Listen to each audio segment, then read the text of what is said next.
नमस्कार, सगळ्यांचं सह्या हिरू चॅनलवर स्वागत। परवा दिवशी आपण थोडक्यात विश्लेषण केलं होतं। आता आज खूप धक्कादायक असा निकाल लागलेला आहे। सगळ्यांना वाटत होतं की काहीतरी वेगळ्याच पद्धतीचा निकाल येईल, पण आज आलेला निकाल हा खूप डोळे उघडणार आहे। तर त्याच्यावर आपण आता सुरुवातीला विस्तृत चर्चा करूया। तर एकंदरीत हा निकाल हा कशा पद्धतीने लागला असा दिसतो? महाराष्ट्रातल्या निवडणुकांमध्ये एक काट्याची टक्कर होईल आणि महाविकास आघाडी महायुतीला जवळपास 100 पारच जागा मिळतील असे सगळे ट्रेंड सांगत होते, असे सगळे सर्वे सांगत होते आणि महाराष्ट्रात कुठली आघाडी सत्तेवर येईल याचा अंदाज कुणालाच व्यक्त करता येत नव्हता। पण आपण जर बघितलं असेल तर महाराष्ट्रातल्या जनतेने सगळ्या अंदाजांचा सुपडा साफ करून टाकलेला आहे। महत्वाचं म्हणजे गेली 5 वर्ष किंवा अगदी 2014 पासून आपण पकडलं तर गेली 10 वर्ष देवेंद्र फडणवीस हे महाराष्ट्राच्या राजकारणातले खलनायक ठरलेले होते आणि आज देवेंद्र फडणवीस महाराष्ट्राचे राजकारणातले नायक ठरलेले आहेत। म्हणजे खलनायक टू नायक। पहिल्यांदा 2014ला नायक, 2014 नंतर त्यांची प्रतिमा हळूहळू खलनायक आणि त्यानंतर आज पुन्हा नायक म्हणून देवेंद्र फडणवीस उदयाला आलेले आहेत। देवेंद्र फडणवीसांना जरांगे पाटील हे जे काही मराठा समाजाचे नेते होते यांनी मोठ्या प्रमाणावर टार्गेट केलेलं होतं आणि जरांगे पाटलांच्या टार्गेटमुळे देवेंद्र फडणवीस संपणार अशी महाराष्ट्राच्या राजकारणात चर्चा होती। देवेंद्र फडणवीसांचं नेतृत्व संपून त्यांना राष्ट्रीय राजकारणात सक्रिय करण्याइतपत चर्चा सुरू झालेल्या होत्या। देवेंद्र फडणवीसांना लोकसभेच्या निवडणुकीत मोठा झटका बसलेला होता, त्यामुळे देवेंद्र फडणवीसांचं राजकारण टिकणारं नाही, चालणारं नाही। ब्राह्मण समाजाचे ते असल्यामुळे देवेंद्र फडणवीसांना आता महाराष्ट्रात भवितव्य नाही अशी चर्चा घडवली गेली।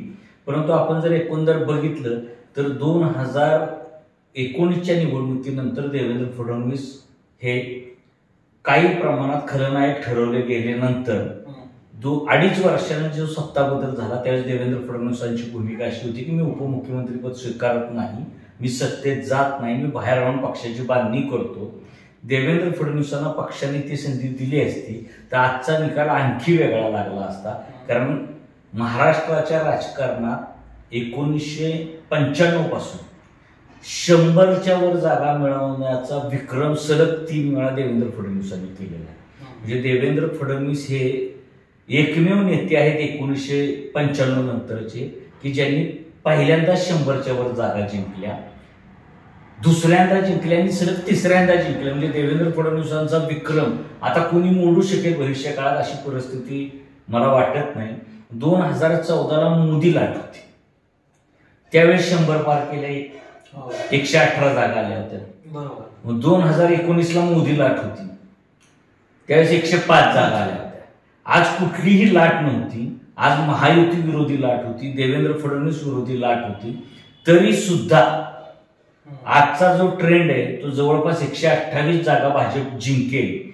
म्हणजे 2014 आणि 19ला मोदी लाटेतही ज्या जागा जिंकल्या नाहीत भाजपनं त्या जागा सुद्धा आता ते जिंकतायत। म्हणजे हा सगळा करिश्मा देवेंद्र फडणवीसांचा आहे हे स्वीकारावं लागेल। मराठा समाजाला सुद्धा लक्षात आलं की आपलं नेतृत्व दिशाहीन झालेलं आहे आणि त्यामुळे नेतृत्वाच्या सांगण्याप्रमाणे मतदान न करता आपल्याला जो योग्य नेता वाटतोय, आपल्या समाजाचे प्रश्न कोणाकडून सुटू शकतात ह्याचा विचार करून देवेंद्र फडणवीसांच्या बाजूने मराठा समाजाने मतदान केलं। महायुतीला जो मिळालेला विजय तो फार मोठा विजय आहे। एकनाथ शिंदेचं नेतृत्व सुद्धा स्थिर स्थावर झालेलं आहे। एकनाथ शिंदेची शिवसेना हीच खरी शिवसेना असा निकाल जनतेनं दिलेला आहे। मतपेटीतून आलेला निकाल आहे। आता सुप्रीम कोर्टात काही निकाल लागला तरी एकनाथ शिंदेच्या राजकीय भवितव्यावर त्याचा कुठलाही परिणाम होण्याची शक्यता नाही। अजित पवार हे महत्वाचे नेते ठरतील असं विधान याच चॅनलवर आपण 2 दिवसापूर्वी केलेलं होतं। तर अजित पवारांना सुद्धा जवळपास 39 जागा मिळालेल्या आहेत आणि 39 जागा ही मोठी संख्या आहे। अजितदादांना मिळालेली जागा आणि भाजपच्या जागा एकत्र केल्या तरी भाजपचं सरकार येऊ शकतं आणि त्यामुळं अजित पवारांच्या जागा देवेंद्र फडणवीसांच्या पाठीशी उभ्या राहतील। 3 पक्षातल्या 2 पक्षांनी सर्वात मोठा पक्ष म्हणून देवेंद्र फडणवीसांना मुख्यमंत्री करा अशी भूमिका घेतल्यानंतर एकनाथ शिंदेनाही देवेंद्र फडणवीसांच्या बाजूने जावं लागेल. एकनाथ शिंदेना मुख्यमंत्री करताना जी भूमिका देवेंद्र फडणवीसांनी बजावली होती ती भूमिका एकनाथ शिंदेना भविष्याच्या राजकारणात बजवावी लागेल. एकनाथ शिंदे, देवेंद्र फडणवीस, अजित पवार अतिशय एकीने लढले, म्हणजे तिघांच्यात एकवाक्यता होती. जागा कमी अधिक झाल्या तरी कुणी कुणावर आगपाकड केली नाही, आतल्या गोष्टी बाहेर आल्या नाहीत. महत्वाचं, मुख्यमंत्री पदावरनं कुठलंही भांडण महायुतीमध्ये नव्हतं, जे महाविकास आघाडीमध्ये आपल्याला बघायला मिळालं. महाविकास आघाडीमध्ये मुख्यमंत्री जाहीर करा, काँग्रेसमध्ये भांडणं चालू झाली, पटोले, थोरात, राष्ट्रवादी शरद पवारमध्ये जयंत पाटील, रोहित पवार अंतर्गत वाद होता आणि शिवसेना मुख्यमंत्री उद्धव ठाकरेंना जाहीर करावा अशा भूमिकेत अडकून पडली आणि महाविकास आघाडीला लोकसभेमध्ये जो सहज विजय मिळाला तसा सहज विजय विधानसभेला मिळेल असं वाटत होतं, पण तसं झालं नाही. महत्वाचं, लाडकी बहीण योजना ही गेम चेंजर ठरलेली आहे. जी गेम चेंजर ठरेल असं, इतक्या मोठ्या प्रमाणात गेम चेंजर ठरेल असं वाटत नव्हतं. धार्मिक ध्रुवीकरणाची मतं सुद्धा महायुतीला मिळालेली आहेत. म्हणजे जी मतं, स्पष्ट बोलायचं झालं तर मुस्लिम समाजाची मते ही महायुतीला मिळत नाही किंवा कधी मिळालेली नाही, ती मतं सुद्धा ह्या निवडणुकीत मिळाली आहेत असं मला वाटतंय. कारण त्याशिवाय हा 200 पार महायुती होणार नाही. त्याला लाडकी बहीण ही योजना एकमेव कारणीभूत ठरलेली आहे. जे काय त्या समाजाचं 20-25% मतदान महायुतीला मिळालेलं आहे, त्यामध्ये अजितदादा पवारांची एक भूमिका. अजितदादांनी मुस्लिम समाजाला आपल्या जवळ घेतलेलं होतं. नवाब मलिक असतील, हसन मुश्रीफ असतील, सना मलिक असतील, अशा उमेदवारांना त्यांनी उमेदवारी दिलेल्या होत्या आणि त्याचा परिणाम महाराष्ट्राच्या राजकारणात महायुती मोठ्या झटक्यानं उदयाला आलेली आहे आणि महायुतीचा करिश्मा हा पुढची अनेक वर्ष राहील अशा प्रकारचा विजय महायुतीचा, स्पष्ट विजय, सुस्पष्ट विजय आणि उमेदवारांना धक्का देणारा विजय महायुतीचा आहे. महत्वाची दुसरी गोष्ट सांगायची म्हणजे शरद पवारांचं राजकारण धोक्यात आलेलं आहे. शरद पवारांनी जिथं जिथं पाडा पाडा पाडा असं भाषणं केली तिथं कुठेही उमेदवार त्यांचे निवडून आले नाहीत. उलट शरद पवारांचे उमेदवार पाडा पाडा पाडा असं मतदारांनी केलं आणि हा सगळा जो एकूण महाराष्ट्राचा बदलता सूर आहे तो अक्षरशः 50 ते 60 जागा महाविकास आघाडीला महाराष्ट्रातून मिळतील अशी परिस्थिती झालेली आहे. राज ठाकरेंना सुद्धा नाकारलेलं, राज ठाकरेंच्या सुद्धा जागा मोठ्या प्रमाणावर आलेल्या नाहीत. म्हणजे शून्य भोपळा सुद्धा त्यांना फोडता येईल असं वाटत नाही. राज ठाकरेंना सुद्धा आपल्या कोशातून बाहेर यावं लागेल. त्यावेळेस त्यांच्या मनातला महाराष्ट्र उभा करणं शक्य होणार नाही, सोपं जाणार नाही असं मला वाटतं. पण एक निर्णायक कौल, फोडाफोडीच्या राजकारणापेक्षा लाडकी बहीण आणि विकासाच्या राजकारणाला जनतेनं पाठिंबा दिलेला आहे. फोडाफोडीचं राजकारण अत्यंत वाईट आहे असं विश्लेषक, समीक्षक, तत्वज्ञानी सांगत होते. ही वस्तुस्थिती. आज मी त्याचं समर्थन करणार नाही. फोडाफोडीचं राजकारण वाईटच आहे, पण फोडाफोडीतून मिळालं काय ह्याचा जर विचार केला तर लोकांना समाधान मिळालेलं आहे. लोकांनी मतपेटीतून महायुतीला ते समाधान परत दिले. पण ह्या मला एक असा प्रश्न पडतो की नक्की शरद पवारांचं यात चुकलं कुठं, की फक्त प्रचारात सोशल मीडियावर जास्त भर देण्यात आला का आपला जाहीरनामा लोकांपर्यंत त्यांना पोहोचवता आला नाही? मूळ म्हणजे शरद पवार हे महाविकास आघाडीचे महत्वाचे शिलेदार आहेत. शरद पवार महाविकास आघाडीचे निर्माते आहेत. शरद पवार महाविकास आघाडीची जी लाट लोकसभेला शरद पवार निर्माण करू शकले त्या लाटेवरच शरद पवारांनी स्वार होण्याचा प्रयत्न केला. म्हणजे आता सातारा जिल्हा हा शरद पवारांचा बालेकिल्ला आहे. उदाहरणार्थ आपण सातारा जिल्ह्यात बोलतोय म्हणून सातारा जिल्ह्याचं उदाहरण घेऊ. शरद पवार मागच्या 2 महिन्यामध्ये सातारा जिल्ह्यामध्ये ज्याप्रमाणे फिरायला पाहिजे होते, यायला पाहिजे होते, त्या पद्धतीने ते आले नाही. ऐन निवडणुकीत शेवटच्या टप्प्यात ते आले. दुसरी गोष्ट, महाविकास आघाडीत एक वाक्यता निर्माण करण्यात त्यांना यश आलं नाही. प्रत्येक पक्षाला महाविकास आघाडीतले असं वाटत होतं की आमचंच सरकार आहे आणि आमचंच सरकार आलं तर आमचा मुख्यमंत्री कसा होईल ह्या नादात जागा वाटपातच एवढा वेळ गेला की प्रचाराला आणि महायुतीच्या लाडक्या बहीण योजनेला पर्यायी व्यवस्था ते देऊ शकले नाहीत. सुरुवातीला त्यांनी लाडकी बहीण योजनेला विरोध केला महाविकास आघाडीनं आणि नंतर ती योजना आहे अशी स्वीकारली. मुळात पैसे कुठून आणणार असा प्रश्न महाविकास आघाडीच्या नेत्यांनी विचारला 1500 रुपये देताना शक्य नाही, सरकार चालवता येणार नाही अशी भूमिका त्यांनी मांडली. आणि आता 3000 रुपये देण्याचं त्यांनी आश्वासन, म्हणजे त्यांच्या भूमिकेमधली विसंगती मतदारांनी शोधून काढली. आणि शरद पवारांना लोकसभेमध्ये जे यश मिळालेलं होतं, महाविकास आघाडीला जे यश मिळालेलं होतं, ते केंद्र सरकारविरुद्ध असलेली नाराजी, घटना बदल होण्याची मतदारांमध्ये असलेली भीती आणि हे फोडाफोडीच्या राजकारणाचा लोकांच्या मनात असलेला राग, अशा सगळ्याचा एकत्रित परिणाम लोकसभेमध्ये मिळालेल्या यशाचा होता.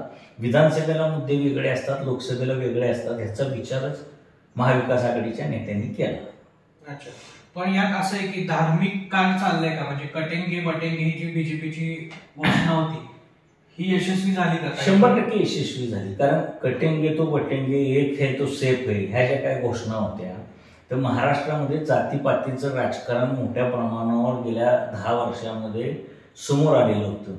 2014 पर्यंत जातीपातीचा टोकाचा द्वेष महाराष्ट्रात नव्हता. देवेंद्र फडणवीस मुख्यमंत्री झाल्यानंतर देवेंद्र फडणवीसांच्या विरोधात पहिल्यांदा बहुजन विरुद्ध ब्राह्मण अशी लढाई लावण्याचा प्रयत्न महाराष्ट्रातल्या विरोधी पक्षातल्या प्रमुख नेत्यांनी केला. त्यामध्ये महत्वाचे नेते शरद पवार होते. शरद पवारांनी पुणेरी पगडी काढून पुण्याच्या एका कार्यक्रमात यापुढे पुणेरी पगडी वापरणार नाही, यापुढे फुले पगडी वापरू, म्हणजे हा विरोध ब्राह्मणी सत्तेला करायचा होता. त्यांना ब्राह्मणांना करण्यापेक्षा देवेंद्र फडणवीस ब्राह्मणी आहे आणि त्यांच्या विरुद्ध वातावरण करण्यासाठी त्यांनी पहिलं कार्ड खेळलं. 2016 मध्ये जो मराठा मोर्चे मोठ्या प्रमाणावर निघालेले होते कोपर्डीच्या घटनेनंतर, घटना दुर्दैवी होती, पण त्याच्या पाठीमागं एक राजकारण करण्याचा शरद पवारांनी प्रयत्न केला. पण 2019च्या विधानसभा निवडणुकीमध्ये त्यात यश आलं नाही. नंतरच्या काळात जरांगे पाटील ह्यांचा उदय झाला, मराठा समाजातल्या एका नेत्याचा, सामान्य नेता होता. लोकांनी तो राजकारणी नसल्यामुळे त्याच्यावर विश्वास ठेवला. त्या आंदोलनाला सुद्धा हवा देण्याचं काम शरद पवारांनी आणि विरोधी नेत्यांनी केलं.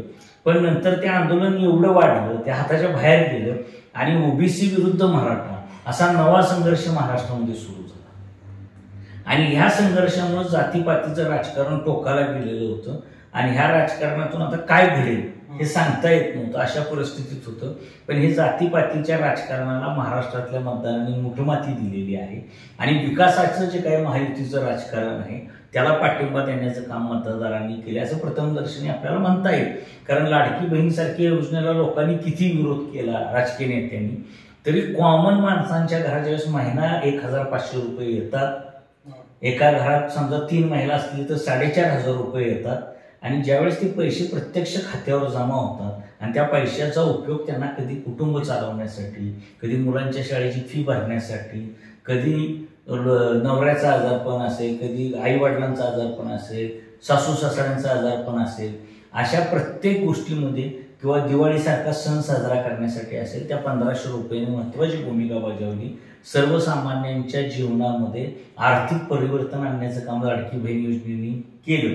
लाडकी बहिणी योजना योग्य का अयोग्य, लाडकी बहीण योजनेसारख्या माध्यमातून फुकट लोकांना पैसे द्यावेत का न द्यावेत हा विषय वेगळा आहे, त्याच्यावर वेगळेपणानं बोलता येईल. पण आज जी योजना यशस्वी झाली आणि ह्या योजनेनं जे काय लाभ सामान्य माणसांच्या पदरात टाकले आणि ह्याचा सगळा परिणाम जातीपातीच्या धर्माच्या राजकारणाला मुठमाती देताना दिसला.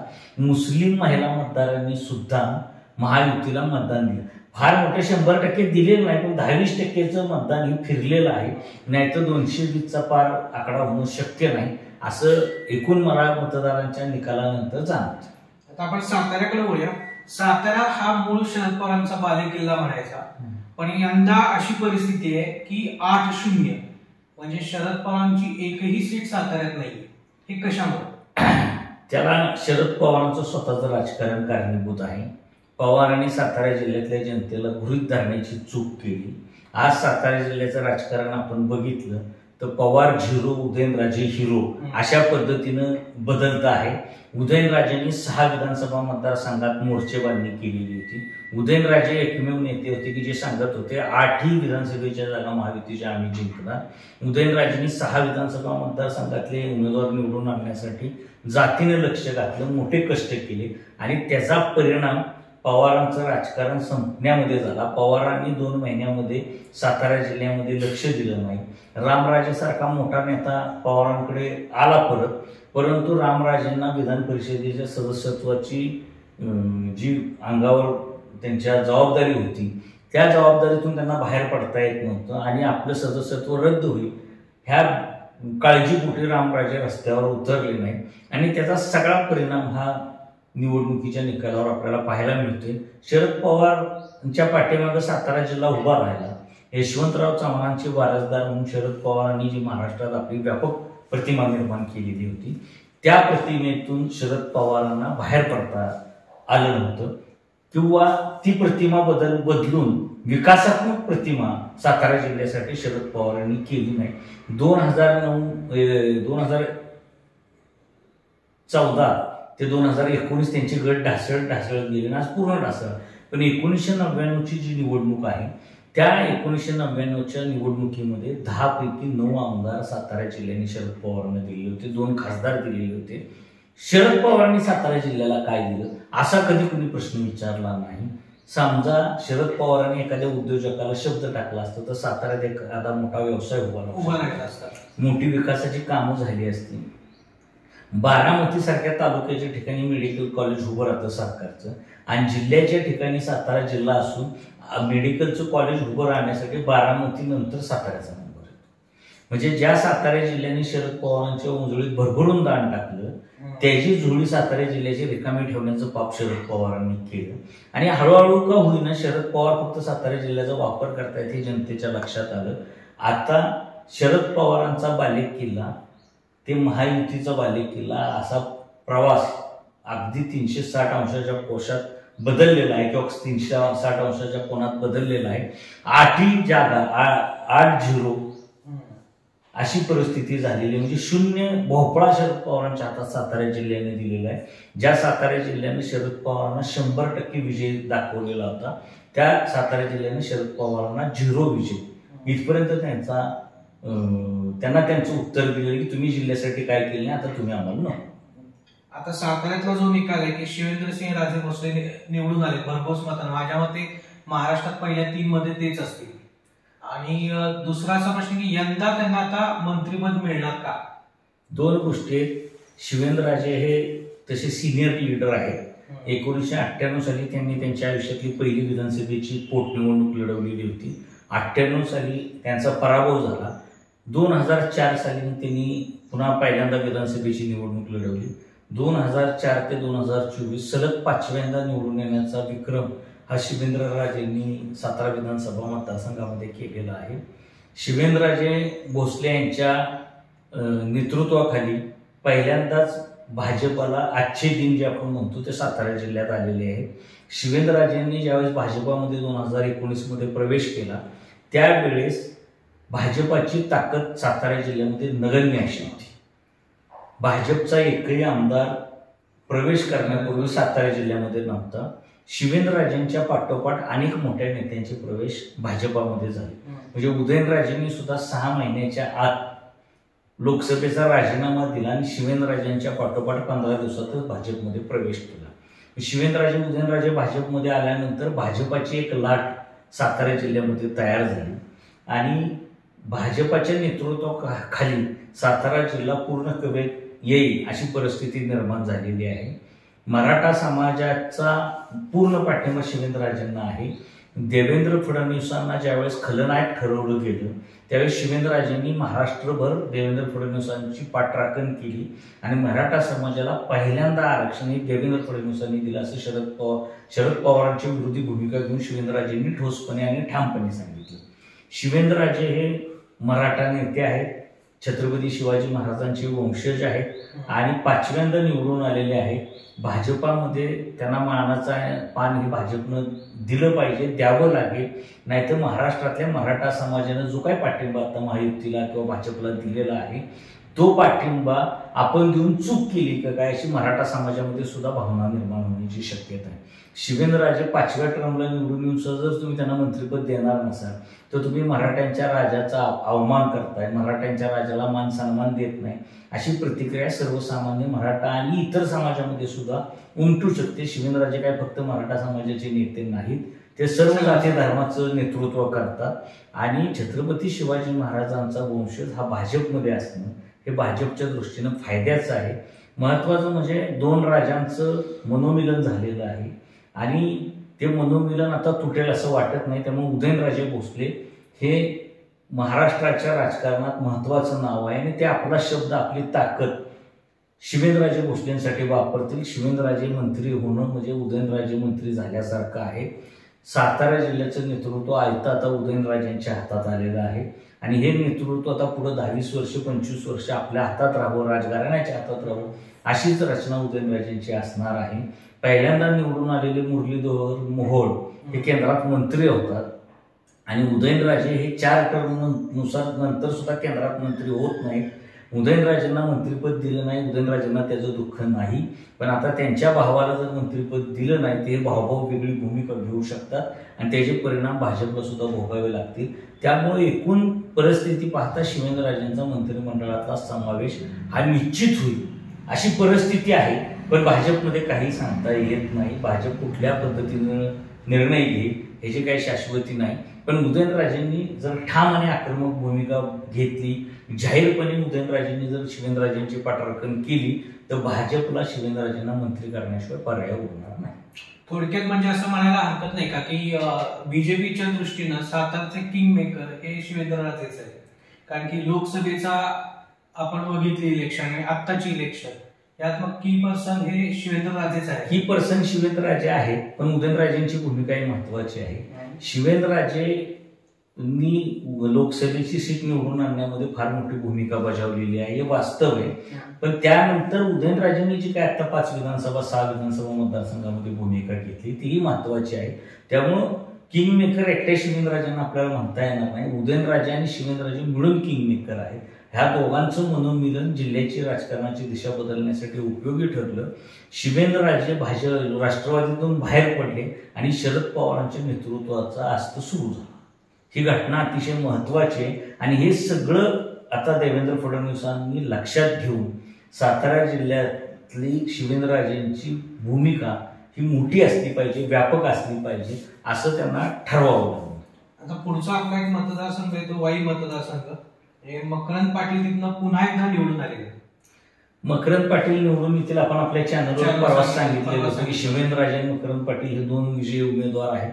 मकरंद पाटील सुद्धा महाराष्ट्रात एका प्रथम क्रमांकाच्या ह्यानं निवडून येण्याची शक्यता होती, पण शरद पवार आणि मदनराव पिसाळ यांच्या ज्या काही सून आहेत अरुणादेवी पिसाळ यांना उमेदवारी दिली आणि त्यांना उमेदवारी दिल्यानंतर एक वातावरण असं तयार झालं की अरुणादेवी पिसाळ ही मोठी लढत मकरंद पाटलांना देतील, परंतु फार मोठी लढत दिली नाही त्यांनी. पण एक मोठी लढत वाईमध्ये झाली.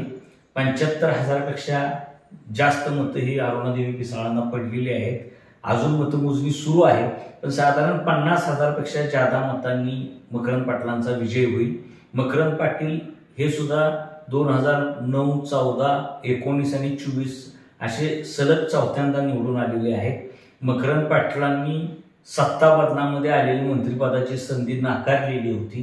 त्यामुळे मकरंद पाटील हे सुद्धा मंत्रिपदासाठीचं अजित पवार गटातलं एक महत्वाचं नाव आहे आणि 100% विजय जिल्ह्याचा अजित पवारांच्या दोन्ही सीटांना सातारा जिल्ह्याने दिलेली साथ. त्यामुळे सातारा जिल्ह्यात अजित पवार आपल्या पक्षाचा विस्तार करण्याचा प्रयत्न निश्चित करतील आणि त्या प्रयत्नाचा एक भाग म्हणून मकरंद पाटील यांचाही विचार मंत्रिमंडळामध्ये होऊ शकतो. ही गोष्ट आपल्याला नाकारता येणार नाही. मकरंद पाटलांनी इतक्या टोकाच्या प्रचारामध्ये शरद पवारांनी जी काय मकरंद पाटलांच्या विरोधात टोकाची भूमिका घेतली त्या भूमिकेला छेद देऊन 50,000चा जो विजय मिळवलेला आहे तो अतिशय मोठा विजय आहे. आणि महत्वाचं म्हणजे मकरंद पाटलांच्या मताधिक्याची कमान ही 2009 पासून जी चढती राहिलेली आहे ती आजही चढती आहे. त्यामुळे मकरंद पाटील हे भविष्यातले सातारा जिल्ह्यातले महत्वाचे नेते म्हणून आता उदयाला येतील अशी शक्यता आहे. पुढे आपण एक फलटण मतदारसंघाकडे जाऊया. तिथे एक धक्कादायक असा निकाल आहे की यंदा रामराजेंना पिछाडीवर जावं लागलंय.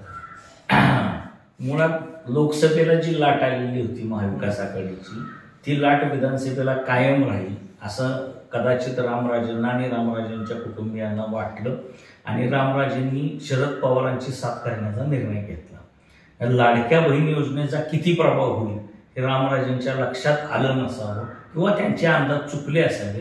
रामराजे महायुतीत आज असते तर रामराजे महायुतीच्या विजयातले महत्वाचे शिल्पकार राहिले असते.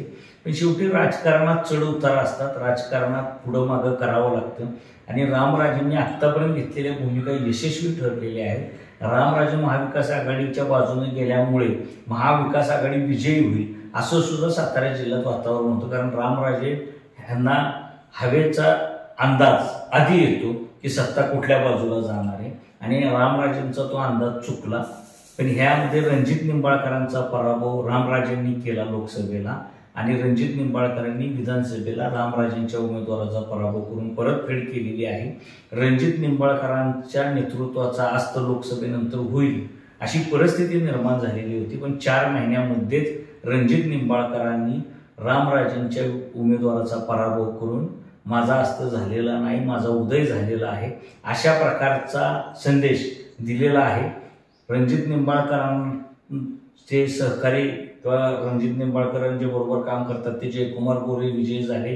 रणजित निंबाळकरांनी एक आमदार निवडून आणला, त्यामुळे रणजित निंबाळकरांचं देवेंद्र फडणवीस आणि अमित शहांकडे वजन वाढणार आहे आणि रणजित निंबाळकरांना सुद्धा विधान परिषदेच्या माध्यमातून पुन्हा महाराष्ट्राच्या राजकारणात किंवा भविष्यात राज्यसभेच्या माध्यमातून देशाच्या राजकारणात काम करण्याची संधी मिळू शकते अशी शक्यता निर्माण झालेली आहे. रामराजेंचा निर्णय चुकलेला आहे, त्यामुळे रामराजेंना पुन्हा जिल्ह्याच्या राजकारणामध्ये आपला दबदबा कायम करण्यासाठी खूप कष्ट घ्यावे लागणार आहेत. रामराजे नाईक निंबाळकरांकडे गेली 15-20 वर्ष सातारा जिल्ह्याचं नेतृत्व आहे, पण आज पहिल्यांदा रामराजे बॅकफुटवर राहिलेले आहेत आणि रामराजेंना हा मोठा धक्का आहे. रामराजेंना आता या धक्क्यातून कसं सावरायचं हा त्यांच्या पुढचा प्रश्न असेल, पण रामराजे 24 तास काम करणारे नेते असल्यामुळं रामराजे पुन्हा सक्रिय होतील आणि या धक्क्यातून सावरतील अशी अपेक्षा मला वाटते. पुढचा आपला मतदारसंघ आहे कोरेगाव. पुन्हा एकदा महेश शिंदे निवडून आले आणि शशिकांत शिंदेनी पुन्हा एकदा त्यांना हार स्वीकारावे लागले. शशिकांत शिंदे चौथ्यांदा पराभूत झालेले आहे. आता वातावरण असं होतं की महेश शिंदेचा पराभव होईल आणि शशिकांत शिंदे विजयी होतील इतकं वातावरण तापलेलं होतं. पण शशिकांत शिंदेच्या बाबतीत गेल्या 4 निवडणुका असं दिसतंय की शशिकांत शिंदे निवडून येणार असं वातावरण तयार होतं, पण प्रत्यक्षात तसं घडत नाही. शशिकांत शिंदेच्या पराभवाची कारणं ही नेमकी काय आहेत हे आता शांत बसून शशिकांत शिंदेना आत्मचिंतन करून ती शोधावी लागणार आहेत. पण शशिकांत शिंदेने एक चांगली लढत महेश शिंदेना दिलेली आहे. महेश शिंदेना त्यांनी खूप पळवलं, विजय मिळाला नाही शशिकांत शिंदेना, पण महेश शिंदेना धुबी पछाड करण्यासाठी त्यांनी जंग पछाडले. पण महेश शिंदेनी जे काही 5 वर्षामध्ये कोरेगाव विधानसभा मतदारसंघामध्ये विकासासाठी पैशाचा पाऊस पाडला, इतका विकास निधी त्यांनी महाराष्ट्र सरकारकडून आणला की कोरेगाव विधानसभा मतदारसंघात 75 वर्षात मागच्या जी कामं झाली नाही इतकी कामं कोरेगाव विधानसभा मतदारसंघात झाली की त्या विकासाच्या जोरावर महेश शिंदे हे पुन्हा निवडून येतील अशी शक्यता वाटत होती आणि तो चुरशीचा सामना झाला तरी महेश शिंदे मोठ्या मताने विजयी झालेले आहेत. परंतु महेश शिंदेना आपल्या स्वभावामध्ये थोडा बदल करावा लागेल, कारण महेश शिंदे ज्या पद्धतीनं काम करतायत त्या पद्धतीनं त्यांचा विजय नाही. त्यांचा विजय हा 50 ते 75 हजार मतांच्या फरकाने व्हायला हवा होता. तर महेश शिंदेना थोडं स्वभावाला जर त्यांनी मुरड घातली, थोडं रागानं बोलणं टाळलं, थोडी विनम्रता आणली तर महेश शिंदेना सुद्धा चांगलं राजकीय भवितव्य आहे. इतक्या संघर्षामध्ये सुद्धा महेश शिंदेने आपला करिश्मा दाखवला. तर महेश शिंदेनी जर स्वभावात बदल केला तर महेश शिंदेच्या पुढे कुठलाही नेता टिकू शकणार नाही. त्यामुळे महेश शिंदेचा विजय म्हणजे विकासाचा विजय आहे, लाडक्या बहिणीच्या योजनेचा विजय. पुढचा येतो आपला खटाव आणि माण मतदारसंघ, कारण की इथं पुन्हा एकदा जयकुमार गोरे निवडून आले. माण खटाव विधानसभा मतदारसंघामध्ये आमचं जयकुमार गोरेंना निवडून आणायचं ठरलंय असेच सगळे विरोधी नेते वागत राहिले. मागची निवडणूक असो ही निवडणूक असो यांच्यामध्ये एकमत नाही. जयकुमार गोरेंना पराभूत करण्यापेक्षा मी कसा आमदार होईल हे प्रत्येकाच्या मनामध्ये असतं. महत्वाचं म्हणजे लाडकी बहीण योजनेची प्रभावी अंमलबजावणी, जयकुमार गोरेंनी केलेला विकास आणि खटाव तालुक्यांनी प्रभाकर घारगेंना न दिलेली साथ, ह्या सगळ्या कारणामुळे जयकुमार गोरेंचा विजय झालेला आहे. विधानसभेच्या निवडणुकीच्या दरम्यान जयकुमार गोरेंची माझी भेट झाली. त्यावेळी जयकुमार गोरेंनी मला असं सांगितलं होतं की उमेदवार कुणी माझ्यासमोर असू दे, मी त्याचा मोठ्या मताधिक्याने पराभव करीन. आणि आत्ताचे जे आकडे आहेत ते जवळपास 40,000च्या फरकाने जयकुमार गोरेंचा विजय झालेला आहे. हा प्रचंड मोठा विजय जयकुमार गोरेंचा आहे. त्यामुळे प्रभाकर घारगेंना अपेक्षित साथ आमचं ठरल्याच्या नेत्यांनी दिलेली नाही हे निकालातून स्पष्ट झालेलं आहे.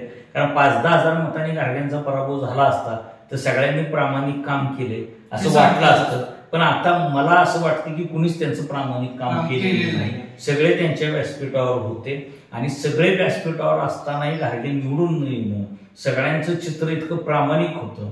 तर त्यामध्ये लाडकी बहीण योजनेचा दणका आहेच, पण 40,000चा पराभव हा नेत्यांची निष्क्रियता आणि कुणीही प्रामाणिकपणे घारग्यांना साथ दिली नाही ह्याचं उत्तम उदाहरण आहे. त्यामुळे मान खटावमध्ये जयकुमार गोरेंचा पराभव करणं जवळपास या पुढच्या काळामध्ये अशक्य होईल. घारगेंच्या रूपाने एक चांगली संधी, खटाव तालुक्याची साथ, अशा मोठ्या गोष्टी घडलेल्या होत्या, पण त्या जयकुमार गोरेंच्या नेतृत्वापुढे टिकलेल्या नाहीत. जयकुमार गोरेंनी मीच मान खटावचा किंग आणि किंगमेकर आहे हे पुन्हा एकदा दाखवून दिलेले सलग 4 विजय जयकुमार गोरेंनी मिळवलेले आहेत. त्यामुळे जयकुमार गोरेंना सुद्धा महाराष्ट्राच्या राजकारणात महत्वाची संधी मिळू शकते. 4 विजय देवेंद्र फडणवीसांशी त्यांचं असलेलं रिलेशन, पलटणची जागा खेचून आणणं, ह्या सगळ्या जमिनीच्या बाजू आहेत. आणि रणजित निंबाळकर हे माजी खासदार आणि ह्या 2 जागा ह्याच्या जीवावर जयकुमार गोरेंचा समावेश मंत्रिमंडळात होण्यासाठी सुद्धा प्रयत्न सुरू आहेत. आणि जयकुमार गोरेंचा सुद्धा मंत्रिमंडळात प्रवेश होऊ शकतो, ती शक्यता नाकारता येत नाही. महत्वाचं, मान खटावच्या जनतेनं शेखर गोरे आणि जयकुमार गोरे यांची युती स्वीकारलेली आहे. हे सुद्धा निकालातून बाहेर आलेलं आहे. मोठी चर्चा अशी झाली होती की शेखर गोरे आणि जयकुमार गोरे एकत्र आले आणि हे 2 नेते एकत्र आले, हे काही मान खटावच्या जनतेला आवडलेलं नाही. पण निकाल असं सांगतोय की ते आवडलेलं आहे. दुसरी गोष्ट की मराठा समाज मोठ्या प्रमाणावर मान खटावमध्ये आहे, तर मराठा समाजाने सुद्धा जरांगे पॅटर्न मान खटावमध्ये राबवला नाही. ह्याचा अर्थ सातारा जिल्ह्यातून जरांगे पॅटर्न हा नामशेष झालेला आहे. कारण जयकुमार गोरे हे ओबीसी आहे आणि तरी सुद्धा मराठा समाजाने त्यांना मतं दिलेली आहे. ह्याचा अर्थ की जरांगे पॅटर्न हा आपल्या जिल्ह्यात निवडणुकीला चाललेला नाही. ह्याच्यानंतर पुढचा आपला कराड उत्तर आहे. तिथून आपल्याला मनोज घोरपडे निवडून आलेले आहेत. मनोज घोरपडे हे कराड उत्तरमधून निवडून आलेले आहेत आणि त्यांनी फार मोठा पराभव महाराष्ट्राचे माजी सरकार मंत्री बाळासाहेब पाटील यांचा केलेला आहे. बाळासाहेब पाटील माझ्या माहितीप्रमाणे 6 वेळा विधानसभेची निवडणूक जिंकलेली आहे यापूर्वी आणि ही 7वी निवडणूक होती. बाळासाहेब पाटलांचे निर्णय गेली 5 वर्ष चुकत चाललेले होते. बाळासाहेब पाटील हे सातारा जिल्ह्यातले महत्वाचे नेते होते. 2019 मध्ये ज्यावेळेस महाराष्ट्रात सरकार आलं त्यावेळेस त्यांना पहिल्यांदा मंत्रिपदाची संधी मिळाली. ती मंत्रिपदाच्या संधीचं त्यांनी सोनं करायला पाहिजे होतं, पण त्यांनी ते राजकारणासाठी ती संधी वापरली. एक तो कोरोनाचा काळ त्यांच्या मंत्रिपदात वाट्याला आला. त्यानंतर बाळासाहेब पाटलांनी सातारा जिल्हा मध्यवर्ती सहकारी बँकेच्या निवडणुकीत वजाबाकीचं राजकारण केलं. त्यांनी उंडाळकर आणि पृथ्वीराज चव्हाण वजा केले आणि अतुल भोसलेची बेरीज केली, पण ही वजाबाकी त्यांच्या अंगलट आली. भविष्यात पृथ्वीराज चव्हाणांचे समर्थक आणि उदयसिंह पाटील उंडाळकरांचे समर्थक ह्या दोघांनीही कराड उत्तरमध्ये बाळासाहेब पाटलांच्या विरोधी भूमिका घेतली. बाळासाहेब पाटलांना एक मोठा विरोध जिल्ह्यातून होता. त्यामुळे बाळासाहेब पाटलांच्या पराभवासाठी जिल्हा बँकेतले अनेक नेते प्रयत्नशील होते. मकरंद पाटलांचे बंधू आणि राज्यसभेचे खासदार नितीन काका पाटील यांनी महायुतीच्या विजयासाठी मायक्रो प्लॅनिंग केलेलं होतं. कराड उत्तरमध्ये नितीन पाटील यांनी लक्ष्मणराव पाटलांचे जे जुने समर्थक आहेत त्यांची एकी करून बाळासाहेब पाटलांच्या विरोधात मोठं रान उठवलेलं होतं आणि नितीन पाटलांनी सुद्धा बाळासाहेब पाटलांचा पराभव करण्यामध्ये मोठी भूमिका बजावलेली आहे. तर असे सगळे विरोधक बाळासाहेब पाटलांच्या विरोधात होते. शिवेंद्रराजेंनी पूर्वी बाळासाहेब पाटलांना साथ केलेली होती, पण शिवेंद्रराजेंच्या चेअरमन पदाच्या जिल्हा बँकेच्या निवडणुकीत बाळासाहेब पाटलांनी त्यांना साथ केली नाही, त्यामुळे शिवेंद्रराजेंची सुद्धा थोडीशी नाराजी बाळासाहेब पाटलांवर होती. अशा सगळ्या गोष्टी बाळासाहेब पाटलांच्या विरोधी केल्या. बाळासाहेब पाटलांच्या मदतीमुळे अतुल भोसले विधानसभेत पोहोचले आणि बाळासाहेब पाटलांना मात्र विधानसभेचे दरवाजे बंद झाले. पुढचा आपला मेन कराड दक्षिण, इथं पण एक धक्कादायक निकाल लागलेला आहे की बरेच वर्ष असलेले आपले पृथ्वीराज बाबा हे पिछाडीवर गेले. आपण जर बघितलं असेल तर आपण 2 दिवसापूर्वीच आपल्या ह्या चॅनलवर मी सांगितलं होतं की पृथ्वीराज चव्हाण पराभवाच्या छायेत आहे आणि पृथ्वीराज चव्हाणांचा एक 30 ते 40 हजार मतांनी पराभव होईल अशी आकडेवारी आता आपल्या समोर येते. पृथ्वीराज चव्हाणांचा पराभव हा काँग्रेससाठी मोठा धक्का असणार आहे. पण लोकसभेची जी निवडणूक झालेली होती 4 महिन्यापूर्वी, त्यावेळेसपासून पृथ्वीराज चव्हाण गाफील होते. देशाच्या स्वातंत्र्यानंतर 75 वर्षांमध्ये कराड दक्षिणच्या जनतेने कधीही भाजपला साथ केलेली नव्हती. पण लोकसभेच्या निवडणुकीमध्ये ती साथ ही कराड दक्षिणच्या मतदारांनी भाजपला केली. पृथ्वीराज चव्हाण आणि उदयसिंह पाटील गाफील राहिले आणि गाफील राहिल्यामुळं कराड दक्षिणमधून पहिल्यांदा उदयनराजेंना लोकसभेला भाजपचे उमेदवार म्हणून लीड मिळालं आणि त्या लीडमुळं अतुल भोसलेंचा आत्मविश्वास वाढला. लाडकी बहिणी योजनेची प्रभावी अंमलबजावणी अतुल भोसलेंनी केली. शासनाच्या सगळ्या योजना प्रभावीपणे राबवल्या. 700 कोटी रुपये विकास निधी त्यांनी कराड दक्षिणमध्ये आणला. अतुल भोसलेंच्या ज्या पत्नी डॉक्टर गौरी भोसले यांनी प्रचारात प्रचंड रान उठवलेलं होतं. अतुल भोसलेंच्या विरोधात जी काही अतुल भोसलेंची बदनामी करणारी इमेज समाजामध्ये तयार करण्यात आलेली होती. त्या अतुल भोसले सर्वसामान्य माणसांमध्ये मिसळत नाही, भोसले कुटुंबियांना सर्वसामान्यांविषयी आस्था नाही, सर्वसामान्यांपासून ते दूर राहतात, ह्या सगळ्या प्रश्नांची उत्तरं गेल्या 1.5 वर्षामध्ये अतुल भोसलेंनी दिली. अतुल भोसलेंच्या पत्नीने अतिशय सर्वसामान्य महिलांमध्ये मिसळून अगदी गजानन चौकामध्ये त्यांनी मिसळ खाल्ली, नाश्ता केला, या गोष्टी मी याच चॅनलवर बोललेलो आहे. आणि तेव्हा अतुल भोसले विजयी होती, अशी संधी प्रचंड वाढलेली होती. अतुल भोसलेंनाही महाराष्ट्राच्या राजकारणात फार मोठी संधी आहे. अतुल भोसले हे अमित शहा, देवेंद्र फडणवीस यांच्या कोर टीम मधले नेते आहेत. गोव्याची निवडणूक असेल किंवा इतर राज्यातल्या काही निवडणुकांमध्ये सहप्रभारी म्हणून त्यांनी काम केलेलं आहे. त्यामुळे दिल्लीपर्यंत अतुल भोसलेंचे हात आहेत आणि दिल्लीतले हात वापरून अतुल भोसले लाल दिव्याची माळ सुद्धा आपल्या गळ्यात ओढण्याचा प्रयत्न करू शकतील, अशी शक्यता आपल्याला नाकारता येत नाही किंवा अशी शक्यता आपण व्यक्त करू. अतुल भोसले हे महाराष्ट्रातले जायंट किलर ठरलेले आहेत. पृथ्वीराज चव्हाणांचा त्यांनी पराभव केलेला आहे. महाराष्ट्रातल्या मुख्यमंत्र्यांमध्ये विधानसभेला सहसा मुख्यमंत्र्याचा पराभव होत नाही, पण पृथ्वीराज चव्हाणांचा पराभव झाला. पुढचा आपला मतदारसंघ आहे पाटण. पाटणमध्ये पण रिझल्ट अचानक बदलला. म्हणजे आपण परवा चर्चा करत होतो की बदलेल का यंदाची सत्ता, पण नाही, या वर्षी पण पुन्हा एकदा शंभूराजेंनीच आपला वर्चस्व राखलं.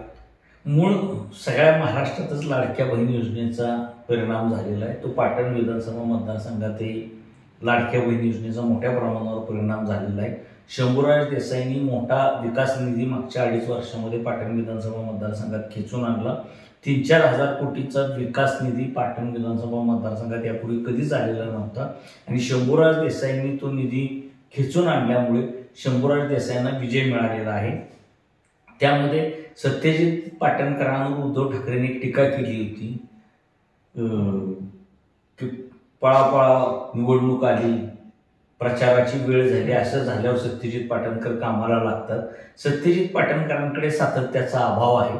सत्यजित पाटणकर सतत क्रियाशील राहत नाहीत. सत्यजित पाटणकरांनी जर क्रियाशील भूमिका घेतली तरच पाटणमध्ये परिवर्तन होऊ शकतं, नाही तर पाटणमध्ये यापुढच्या काळात परिवर्तन होण्याची शक्यता नाही. हर्षद कदमांच्या उमेदवारीचा जो मोठ्या प्रमाणावर बोलबाला झालेला होता, त्या पद्धतीने हर्षद कदमांना मतं मिळालेली नाहीत आणि हर्षद कदमांनी एक सायझेबल मतं न घेतल्यामुळं शंभूराज देसाईंचा मार्ग सुकर झालेला आहे. आणि आत्ताची जर निवडणूक तुम्ही बघितली तर पुरुषोत्तम जाधव, हर्षद कदम हे जे काही मोठी नावं असणारे नेते आहेत यांचं आता डिपॉझिट सुद्धा वाचेल का नाही सांगता येत नाही. त्यामुळे अपक्ष मतदारांना किंवा निवडून येण्याची क्षमता नसणाऱ्या उमेदवारांना ह्या मतदारांनी आपल्या नाकारलेलं आहे. अपक्षांना आपल्या इथं थारा नाही. अनेक मातब्बर उमेदवार हे पराभूत झालेले आहेत. म्हणजे पुन्हा एकदा इथं शरद पवारांची खेळी फसलेली असं म्हणायला हरकत नाही. हा, शरद पवारांनी एक खेळी केली असं आपण त्यावेळेस म्हणलं होतं की शरद पवारांनी तिरंगी लढत घडवली आणि सत्यजित पाटणकरांचा मोठा विजय होईल अशी परिस्थिती निर्माण केली. पण शरद पवारांच्या खेळीला यश आलेलं नाही. मुळात विधानसभेच्या निवडणुकीमध्ये शरद पवार नावाचं कार्ड चाललेलं नाही. शरद पवारांचं पर्व संपलेलं आहे. अजित पवारांच्या पर्वाचा उदय झालेला आहे. त्यामुळे ह्या पुढच्या काळात अजित पर्व नव्याने महाराष्ट्राच्या क्षितिजावर सुरू झालेलं आहे आणि आता अजित पवारांचं नेतृत्व पुढच्या काळात भरभक्कम होईल अशी शक्यता वाटते. आत्ताच आपण बोलता बोलता मी आता बघतोय तर भाजप 132 जागांवरती आहे, शिंदे सेना 56 जागांवरती आहे, अजित पवार 40 जागांवरती आहे, काँग्रेस 20 जागांवरती आहे, ठाकरेंची सेना 19 जागांवरती आहे आणि शरद पवारांची पक्ष जो आहे तो 16 जागांवरती आहे. यात मला एक प्रश्न पडतो, आता उद्धव ठाकरेंचं नेमकं नक्की काय त्यांनी कशा पद्धतीने चिंतन केलं पाहिजे? मुळात उद्धव ठाकरेंनी सगळा भर नकारात्मक प्रचारावर दिला होता. एकूणच महाविकास आघाडीचा जो भर होता तो नकारात्मक प्रचारावर होता. उद्धव ठाकरे इतक्या खालच्या पातळीला जाऊन बोलत होते. उद्धव ठाकरेंना एक सुसंस्कृत नेता म्हणून महाराष्ट्र बघत होता. एक सुसंस्कृत नेता ह्याच्या पाठीशी आपण उभं राहिलं पाहिजे अशी महाराष्ट्राची भावना होती. पण संजय राऊतांचीच भाषा किंवा संजय राऊतांचीच उद्धव ठाकरे गेली काही वर्ष ओढायला लागलेले होते आणि उद्धव ठाकरे बोलतायत का संजय राऊत बोलतायत असा प्रश्न पडावा इतकी दोघांची भाषा आता एक झालेली होती. त्यामुळे उद्धव ठाकरेंना आत्मचिंतन करावं लागेल. नव्यानं शिवसेना बांधावी लागेल. शिवसैनिकांच्या मध्ये जी उर्मी असते, जो उत्साह असतो, जो अभिमानाची भावना असते, ती सगळी भावना ही पुन्हा नव्याने तयार करावी लागेल आणि ही तयार करण्यासाठी उद्धव ठाकरेंना प्रचंड वेळ द्यावा लागेल. उद्धव ठाकरेंना तो वेळ देता येईल अशी शक्यता भविष्य काळात वाटत नाही. पण ती जबाबदारी आदित्य ठाकरेंनी घेऊन जरी भूमिका घेतली तरी शिवसेना पुढच्या काळात पुन्हा नव्यानं उभारी घेऊ शकते. पण आज तरी मतपेटीमध्ये एकनाथ शिंदेची शिवसेना खरी आहे असा कौल मतदारांनी दिलेला आहे.